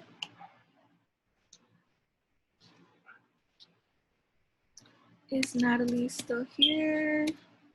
Oh, she's not here anymore. Okay. So instead we will have Marifer speak. Okay, hi, it's actually Marifer, but yeah. If you hear my dog, I'm sorry about that, but okay, anyways. So I am an alumni. I graduated 2018 and I am currently a UC Berkeley student. I just wanted to touch upon the issue of having the drug searches. I think that instead of funding those drug searches, we should shift our focus to actually funding more extracurricular activities and to appropriately paying teachers that the salary that they deserve. So many of them stay extra hours just to help students that need extra assistance, and they do it out of their own kindness and heart. So I think that those teachers deserve to have better salaries. And touching upon the extracurricular, I was actually a cheerleader for 2 to 3 years. And as the years progressed, I noticed that we wouldn't have any more money to fund like the mats or the uniforms, and it had to come out of our pockets. And I just feel like aside from having like our own mental and financial issues at home, that's something that should already be funded as a school. So yeah, so we wouldn't have any money for the mats, and we would have to like do like stunts and stuff like outside when it was hot, sometimes like on the concrete, which is not good. Aside from that, I was also in the running club for 3 years, and I just thought it was shocking that we had to pay at least half of the money to run the LA Marathon. I don't think that's something that we should do. We had to also fundraise like every week, and it just shouldn't be like that. I feel like the school should try to distribute its money the way that it's supposed to be for teachers and extracurriculars. You can't expect a student to thrive in a school, in a high school, without like outside things that would help them. Like, it's not just all about academics. And then lastly, I also wanted to touch upon like me personally, what I went through in my math class. So just like Jimmy, I took AP Calculus, and I actually skipped a math course. So I went from geometry to AP Calculus, and the teacher that I had just kept saying that like the people that skipped the math course that goes in between, that we were gonna fail her class and stuff. And as a student that is pursuing the STEM field, I thought it was just incorrect to talk that way about those students. Like, you shouldn't say that, especially when we're putting our time and effort into succeeding in these classes. There's like way better ways to just encourage students. And even after I started Berkeley, like that's something that I still like doubted because of those comments that just kept being said for like a whole year. So yeah, thank you for your time. Thank you, Marifer. We appreciate your comments. Now, Nat, I'm so sorry I cut you off. You can speak. It's okay, it was my fault. But okay, so my name is Natalie. I'm the class of 2019. And I mean, I think I remember, well, my sister was a graduate class of Ouchi 2013, and I mean, that's been a while. And since then, there's been constant problems with Ouchi. I've heard of like so many parents trying to team up and like actually go to meetings and speak up. And come on, it's like 2020, and these parents are still not being heard. Like, parents want their seriously like the best for their kids. Schools are supposed to be a safe space, and for the longest that I've known, I actually really like to be at school. Like, I'd stay there probably till like they close, probably like 5:36. It's my safe place. It's where I could actually, you know, like find what I like. It's supposed to be a safe place for like anyone. And the fact that majority of us, like, just listening through all of this, it was really hard to really like process what I was hearing, because it shouldn't be that way. We shouldn't really look back and say, wow, like there is so much to be done. But I honestly, I really do, I look at my class, I look at you guys, and I really admire everything that's going on, because we're really using this voice, and I'm super glad about it. But to speak about something like I personally went through, and I completely agree on, like, multiple people have mentioned it, I never was able to understand why both high school and middle school, their biggest concern was dress policy. Dress policy. Something so simple as wearing black jeans. No, they had to be certain bottoms. But we weren't being worried about something else much more bigger, like bullying. Bullying goes on so much in middle school, so much. For the littlest thing, anyone could look for the littlest thing to bother someone about. but dress policy was the issue. That was one of the probably biggest like reasons why we would get phone calls home, or they would prefer our parents come out of work, pick us up, get us changed, and then take us back, or we take the entire day off. I mean, why is it such a big deal that girls have to cover up their shoulders? Why is it such a big deal that other people can't wear shorts? I've never been able to understand that. And we're just like continuing this cycle of, you know, like protecting our boys, protecting, you know, I'm not trying to just say boys, but just protecting these people from feeling some way or being aroused by girls showing their shoulders, or being aroused because boys are showing their legs, or this and that. Like that just really gets to me, because it shouldn't be that way. That shouldn't be the main worry, like having jeans on, like not showing shoulders. Like what? We're focused on clearly the wrong thing. We're focused on numbers. We're focused on tardies. We're focused on the school being able to get funds, and just, you know, exploiting these kids on Achieve, getting like, I took slam pre-count, and I could tell you it was the worst class I've ever taken, and I cried so many times.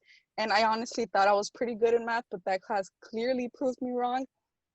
It was horrible. Like senior year was just, that class really got to me, and it got to the point where my parents really thought, like, they questioned me if something was wrong with me, if what was going on, because I had never really gotten that much of a bad grade in the class. And so obviously that gets to me, and I start thinking, is something really wrong with me? And is something going on? Am I not as smart as I thought I was because of that class? And like many others, I was forced into that class. I had already had my 3 years of math. Why am I taking this class? It's really frustrating how we put statistics and numbers before mental health, especially in our communities where we need the most attention within mental health, where we need to feel safe.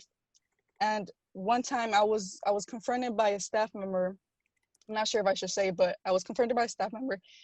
It was a girl, it was a woman, and I was wearing free dress, and my shirt showed probably so little of my stomach. And she looked at me and she said, "Why are you wearing that?" And I was so confused, because I mean, I didn't find anything wrong in my outfit. And I was like, "What are you talking about?" And she mentioned the part that my stomach was showing, and she asked me if my mom knew about this. And I said, "Yes, my mom bought me this shirt, actually. She has no problem with it, and neither do I." And she started mentioning that might arouse like any other man here, any other guy. And that, it really pissed me off. But the problem with me is that when I get pissed off, I want to cry, and I hate crying, because then I think, you know, the person might I'm being extra or dramatic. So I just didn't know how to react in the situation. But obviously after, I was super pissed because I wasn't really able to speak up for myself. But, you know, just hearing so many things going on, I mean, Mr. Amateur, oh my God, like I defended a couple of students from him many times, where he somehow would pick on them for their style, or he'd pick on them for any reason to pick on them. And I remember once I stood up for a friend, and, you know, like he pretty much picked on his outfit and what he's into. And I just, you know, I felt bad because he couldn't defend himself. It's like, why? Like you would never expect a teacher to be the one picking on you. It's like someone mentioned, I can't remember, I think it was Jocelyn, like, if you're gonna work with kids, come on now, like that's not how you treat a kid, that's not how you treat a person. Like the person wasn't doing anything to you, why are you gonna pick on them? And of course I stood up for him, and I asked, well, is there anything wrong with what he's wearing? Because I mean, if he likes it, then let him be. Like there's nothing wrong with what he's wearing. Like, it's just everything, you know, there's so many things that we really need to work on, especially where we are. And mental illness is something that many families in our community don't take very serious.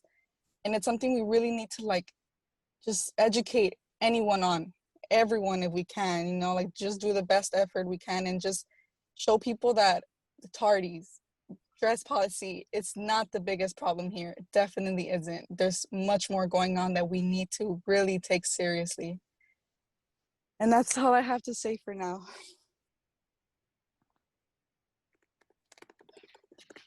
Okay, so we capped public comments there, but we really need to hear from administration at this point.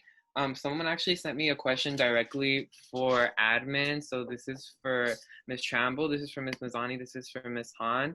They want to know why you think teacher turnover rates are so bad.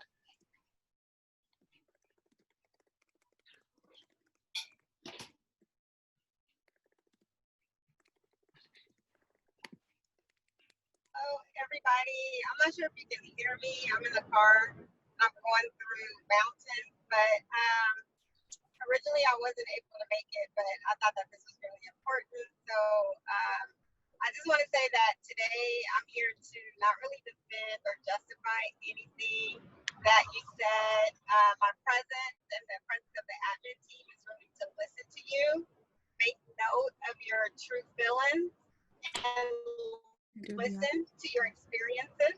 Ms. Finesse and I will meet with our leadership team, reflect on your comments, meet with Melissa next week, and determine next steps. We'll share those next steps with you. And I just want to say thanks so much for creating this space and being vulnerable and speaking your truth. I appreciate you guys. So are you going to commit to an action plan right now in front of everyone or not?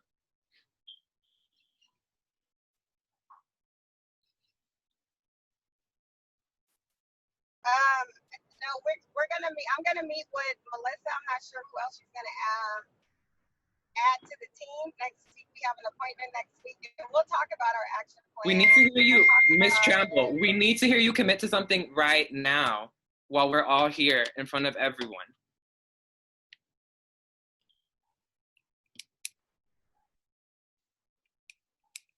You are very good at making all of us feel like we're being heard. But look at what everyone who just talked about said, and you're gonna say, we'll get back to you. No, you need to get back to us right now.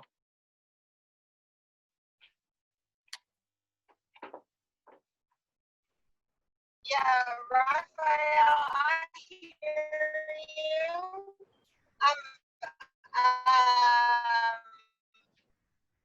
still the information. I'm just being honest to process with my team, and I'm open and willing to collaborate and work with you guys in next steps. And I definitely want us to work together in determining what next steps are. I hear what you're saying, and I know you want something right now, a commitment, but I'm opening it up where we work together on an action plan and next steps. But do you commit to working with us? Are you committing to that right now? What about Ms. Mazzani? What about Ms. Han? Are they committing to anything right now?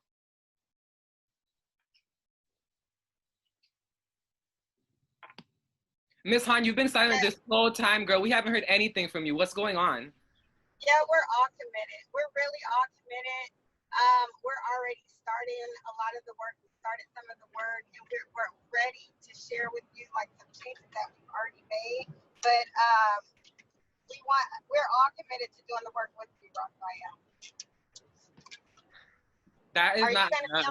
That's not enough. We need to hear from you today, right now. You're in front of everyone. Everyone is listening to you. Everyone is looking at what you, Miss Mazzani, and Miss Han are doing right now. Miss Mazzani had her like looking at us like this the whole time, like she bored in class. What's going on? No, Rafa, I wasn't. I was listening and I was taking in what you say. And I am going to probably upset some people for talking right, but I wasn't. I listened to everything you said. I heard you. I heard Star. I heard Natalie. I heard Osman. I heard Angela. I heard Hannah. I heard Marilyn. I heard Brian. I heard Pablo. I heard everybody who spoke. I was listening. I was listening to you. I heard you, and I'm hearing you. I read that petition. I completely understand where you're coming from. And what I will tell you is that we are taking this very seriously. I can only speak for myself. I'm taking this very seriously. I hear you. And we are committed to making Ouchi a better experience as you have outlined, as you have requested in your demands. You are not ignored. We are committed to you. We hear you. I hear you from my heart. And I am telling you that we are taking this very, very seriously.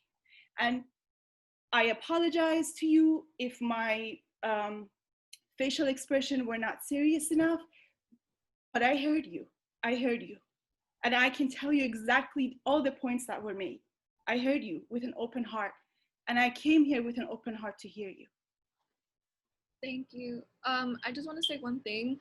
I know Ms. Tremble said that she is committed to working with us. If you guys don't want to commit to anything right now, like a specific point, we just, at least the bare minimum would be that you guys need to commit to working with us and have open communication about it. We need to both know what is going on, because there is no way that you guys can have the perspective that we have, because these issues have been going on and nothing has been changed. And we have Baxter and we have Dr. Ouchi and we have other people here that are hearing. And I hope that they also care about this and that they can, I don't know, make you guys feel a sense of responsibility to do this and to like really commit about, you know, because we care and we want you guys to care a lot too. Okay, thank you for saying that, but Ms. Khan is still silent. People are waiting on an answer from a liberator of children. This is not a time to sympathize with administration who has been hearing these demands from children for years, and they're not doing anything about it. Ms. Han, you still not spoken up. What's going on?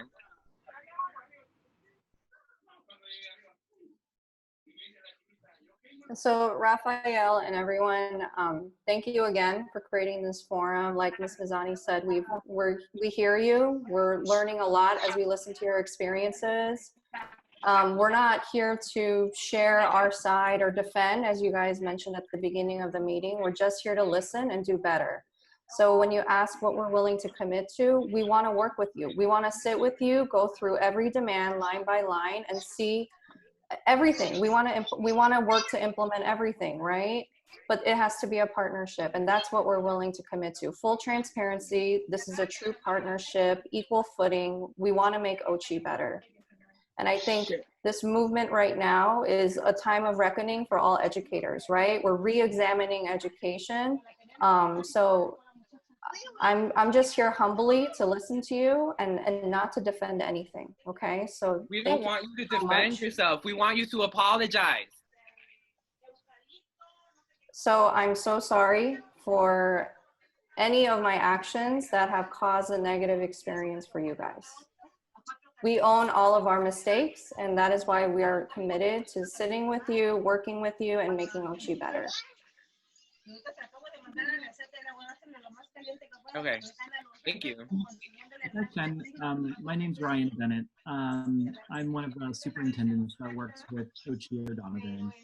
And I want to say, if you mind, I would love to just comment on what I've heard and the commitments that I know that myself and others are committed to. What I heard today was what I believe about what students, every student at Ouchi-O'Donovan deserves is feeling welcomed, feeling heard, feeling loved, feeling supported at our schools.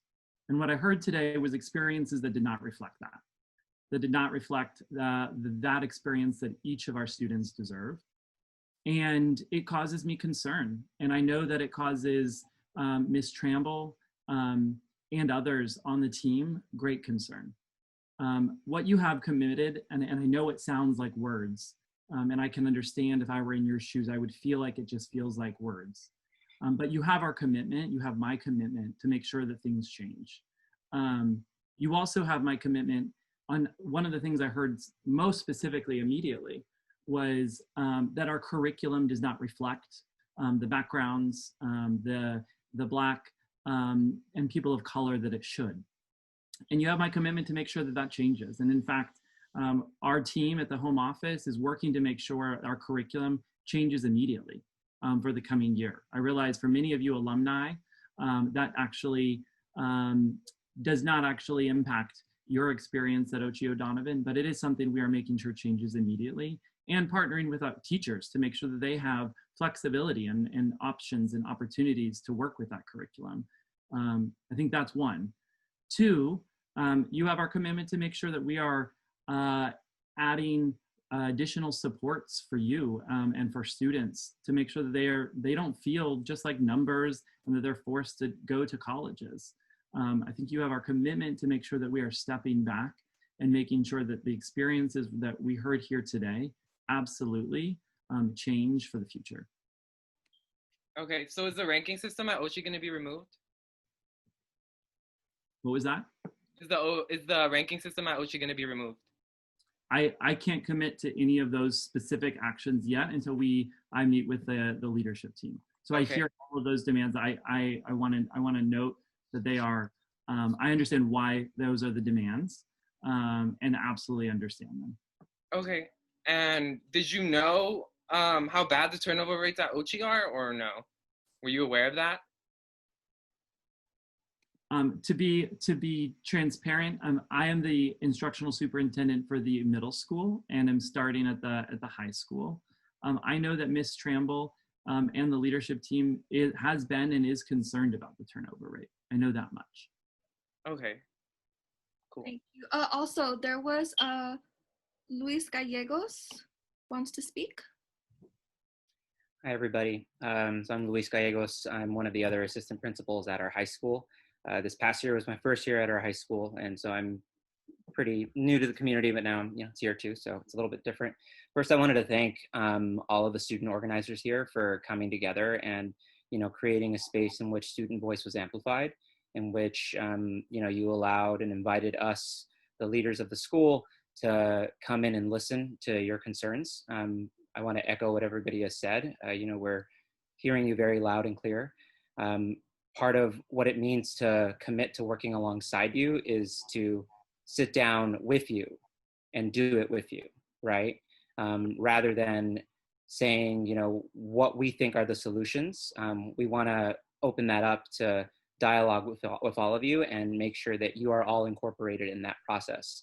I understand that there's a follow-up meeting this next week where more of the student organizers will get together with Ms. Tramble and Ms. Funes to discuss the demands and to see where the work needs to be done. And I just want you to know that every single one of us supports all of you and making sure that we have the best possible school. We want to work alongside you and make sure that that happens. Thank you very much. Another thing is that okay, we also want a follow-up date, like when are you guys or Ms. Han or the admin or anyone going to, like have their response to us? When can we have a meeting, at least with the main organizers or in another town hall? But we want to know, like, when can we expect this so we know when to reach out and give you guys enough time and everything.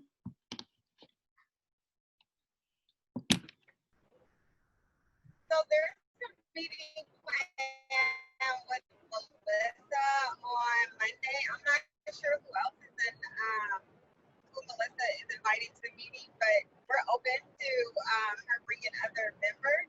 And from there, we can determine like when is the next time we'll have this forum and this meeting again. So on Monday, I believe at 4 o'clock is our meeting. So we can have another one of these next week if you like, if that works for you. I'm open. Okay, thank you. By the way, Melissa is working directly with me, Rafael, me, Estrella, Pablo, and Rafael very closely, and we will be at the meeting. So we will also reach out to your email. So I think it's about time that we wrap it up. Just a few notes before we leave. Ouchi admin has committed to responding to every one of our demands on equal footing. They've committed to adding additional support for students, and they've committed to creating next steps. We're having a follow-up meeting with them. Yeah. That's about it. Someone said in the chat, Ms. Han has still not said anything about what's going on her Instagram. We're going to leave it at that.